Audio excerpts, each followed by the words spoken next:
माँ बाप के पांव धो के पियो। माँ बाप तुम्हारी जन्नत हैं, माँ बाप तुम्हारी जहन्नम है। माँ बाप को टेढ़ी नजर से देखा तो जहन्नम, अच्छी नजर से देखा तो जन्नत। क्या कमाल है, कुर्बान जाएं। मेरे नबी ने कहा जब बेटा माँ बाप को मोहब्बत से देखता है, माँ को देखे या बाप को देखे, तो उसके लिए एक हज का सवाब लिखा जाता है। और माँ बाप जब औलाद को उनकी खिदमत की वजह से मोहब्बत से देखते हैं तो बेटे को गुलाम आजाद करने का सवाब लिखा जाता है। अल्लाह के नबी ने फरमाया, भाई बोलो, अल्लाह के रास्ते में खर्च करने से भी ज्यादा अफजल खर्च कौन सा है? अल्लाह की राह में 1 रुपया खर्च करो 7 लाख का सवाब मिलता है। तो आपने फरमाया अल्लाह की राह में खर्च करने से भी ज्यादा अफजल कौन सा खर्चा है? तो सहाबा ने कहा जी अल्लाह को पता, आपको पता। तो आपने फरमाया बेटे का माँ बाप पे खर्च करना अल्लाह की राह में खर्च करने से ज्यादा अफजल है।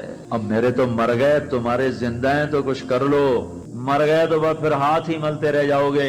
पर वो भी अब किसी को तौफीक नहीं होती को कोई अफसोस और गम हो कि कितनी बड़ी दौलत से मैं महरूम हो गया। आप जन्नत में तशरीफ ले गए तो कुरान की तिलावत सुनी। आपने कहा ये कौन तिलावत कर रहा है? कहा जी नुमान बिन हारिसा। नुमान बिन हारिसा तो मदीने में बैठा हुआ है और उसकी तिलावत जन्नत में कैसे जा रही है?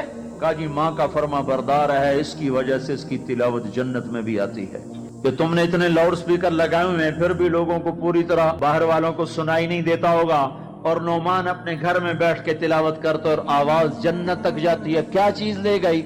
न जिहाद, न तबलीग, न नमाज, न सदका, न तहज्जुद, न इल्म, न हदीस, न तफसीर, न तब क्या चीज ले गई? माँ की खिदमत ने आवाज को जन्नत तक पहुंचा दिया।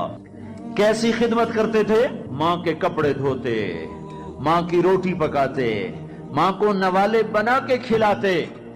हमारे माहौल में क्या है कि मैं अपनी बीवी से कहता हूं मेरी माँ की खिदमत कर, मेरी बीवी के जिम्मे नहीं मेरी माँ की खिदमत। अगर वो कहे मैं नहीं कर सकती तो उसे नाफरमान बीवी नहीं कहा जा सकता। मेरी खिदमत ना करे तो नाफरमान है, मेरी माँ की खिदमत ना करे तो नाफरमान नहीं है। उसे मेरी माँ ने नहीं जना, मुझे मेरी माँ ने जना है। मेरे जिम्मे अपनी माँ की खिदमत है। तो नुमान बिन हारिसा कपड़े धोते, रोटी पकाते, सालन पकाते, नवाले बना के खिलाते, तेल लगाते, कंघी करते, जुएं निकालते, और माँ कोई हुक्म सुनाती और समझ में ना आता तो दोबारा नहीं पूछते थे अम्मा क्या कहा। बाहर निकल के खादमा को बुलाते, कहते मेरी माँ ने क्या कहा था तू बता, मुझे समझ में नहीं आया।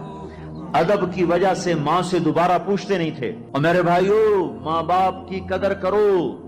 मूसा अलैहिस्सलाम ने पूछा या अल्लाह मेरा जन्नत का साथी कौन है? अल्लाह ताला ने कहा फला कसाई। मूसा और कसाई में क्या जोड़ है? मूसा अलैहिस्सलाम गए तो कसाई ऐसे बैठा हुआ गोश्त बेच रहा टोटे कर करके। शाम हुई, उसने थैला कंधे पे लटकाया, गोश्त का टुकड़ा डाला, घर को